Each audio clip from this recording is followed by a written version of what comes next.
सो सिर्फ ये सोचना कि स्टेप इन का जो काम है सिर्फ वो ये शू वाला NFT मार्केट प्लेस वाला है, वो गलत है। वो सिर्फ एक उसका बाय प्रोडक्ट है जिसके अंदर जहाँ से वो ऑडियंस ग्रैब करके।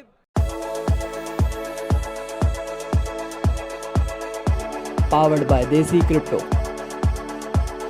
प्रोडक्ट यही है, इससे कम्युनिटी मिली है, मतलब पहले ही था ये हमारा स्टेप इन नाम से था, इसके बाद इसकी पेरेंट कंपनी बनी, पहले चाइल्ड था फिर पेरेंट कंपनी बनी FSL, जिसने अपने और प्रोडक्ट्स बनाए जिसके अंदर डोर है। डोर जो है वो डेक्स है, डिसेंट्रलाइज एक्सचेंज, जो स्टेप इन ऐप के अंदर ही वो है, और ये मल्टी चेन है ये भी।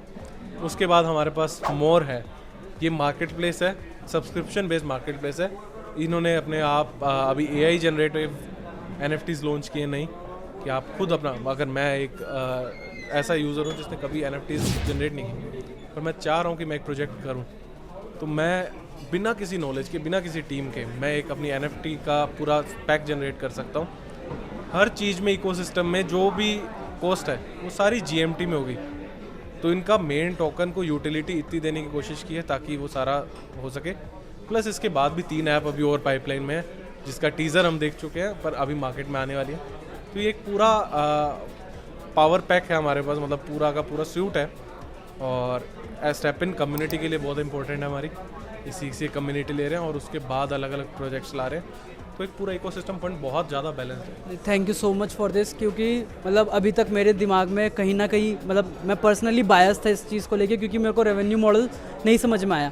और एज आपने खुद बताया कि किस तरीके से जब चार्ट ऐसे जा रहा था यूज़र्स का, जब तक तो ठीक था, पर जब वो चार्ट उसके सैचुरेशन पॉइंट पे आया या फिर जब नीचे जाना स्टार्ट हुआ, तो कंपनी ने किस तरीके से चीज़ों को पिवट करा और उसके अंदर कितनी सारी मल्टीपल यूज़ केसेस लाने की कोशिश करी कि किस तरीके से जो उन्होंने यूज़र्स लेकर आए हैं, और ताकि उनका कहीं ना कहीं I would say complete loss ना हो, चीज़ें बिल्ड करने की कोशिश करी। और मतलब थैंक यू सो मच, आपने हमारे को काफ़ी सारे जो यूज़ केसेस हैं, काफ़ी सारे जो हमारे डाउट्स हैं वो क्लियर करे, कम्युनिटी के भी काफ़ी सारे करे।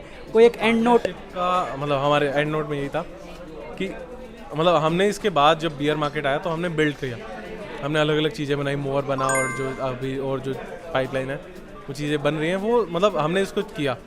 प्लस मीनवाइल स्टेप इन में अब इसमें नया क्या हो सकता है, हमें मतलब सारी कम्युनिटी को ये चाहिए कि नया क्या और क्या और क्या, तो हमने इसमें नया क्या, तो हमने पार्टनरशिप से इसको कवर करने की कोशिश की। हमने Web2 के अंदर जो फिटनेस जाइंट है, जो कि एसिक्स कंपनी है, एसिक्स कंपनी के साथ कोलैब हुआ था, जिसके अंदर एसिक्स ने लिमिटेड एडिशन फिजिकल शूज़ बनाए थे जो कि बाय कर सकते थे सिर्फ आप क्रिप्टो में। 2000 शूज़ बने थे, सिर्फ क्रिप्टो में बाय कर सकते थे आप उसको। तो ग्लोबली सिर्फ 2000 जूते, ग्लोबली 2000 ब्लैक और 2000 वाइट, यानी कि 2 कलर्स थे। और उसके बाद आप उसको पेमेंट क्रिप्टो में थी। अभी अभी जैसे मेरे पास है, मैं होल्ड करता हूँ उनको, घर पे है मेरे पास, तो उसके अंदर स्टेप इन से कोलैब किया था।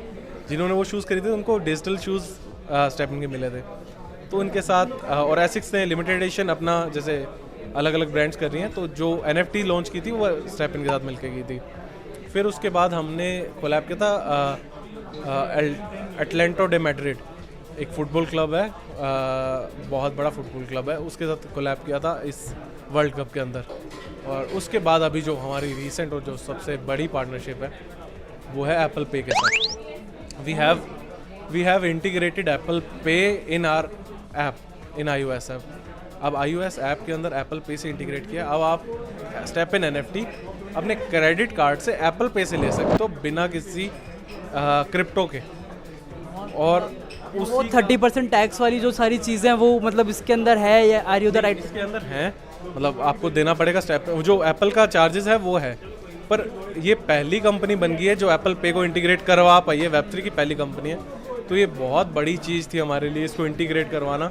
और अब इससे हमारा ये है कि और यूज़र ऑन बोर्ड हो पाएंगे, क्योंकि अब उनको थर्ड पार्टी एक्सचेंज में पहले अकाउंट बनाना, फिर उनको पैसे डालना, फिर कन्वर्ट करना, फिर उसको स्टेप इन ऐप में भेजना, फिर शूज़ परचेज़ करना।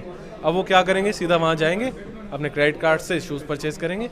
बाइंग और सेलिंग अभी भी GMT में है, वो उसमें एप्पल में नहीं है, पर बाइंग सिर्फ जो है NFT शूज़ वो आप सीधा एप्पल पे से। सही है, नहीं पर मतलब बहुत ही अमेजिंग लगा सुन के कि सबसे बड़ी पार्टनरशिप एप्पल पे के साथ हो गई। आई वुड से कि जो एक ट्रस्ट फैक्टर है ना, कि एक बार वो चीज़ आ गई तो उसके बाद कल को अगर वही वाली बात है, आपको लगे मतलब बहुत अच्छे, मतलब हेड्स ऑफ टू यू, आपने आपकी टीम ने बहुत बढ़िया काम करा है। मैं इसी के साथ ये क्लोज करते हैं हम लोग सेशन। हमारे को काफ़ी सारे डाउट्स क्लियर हो गए, काफ़ी अमेजिंग और अल्फा नॉलेज जानने को मिली कि कैसे स्टेप इन ने पिवट करके और कितनी सारी आज की तारीख में चीज़ें कर रहा है। हम खुद पर्सनली उस चीज़ को हमारी टीम एक्सप्लोर करेगी और देखते हैं फिर हम उसके, अगर हमारे को समझ में आता तो फॉर श्योर हम भी उसके रिलेटेड और कुछ कंटेंट बनाएंगे और कम्युनिटी को और एजुकेट करेंगे। Thank you so much once again. Powered by Desi crypto.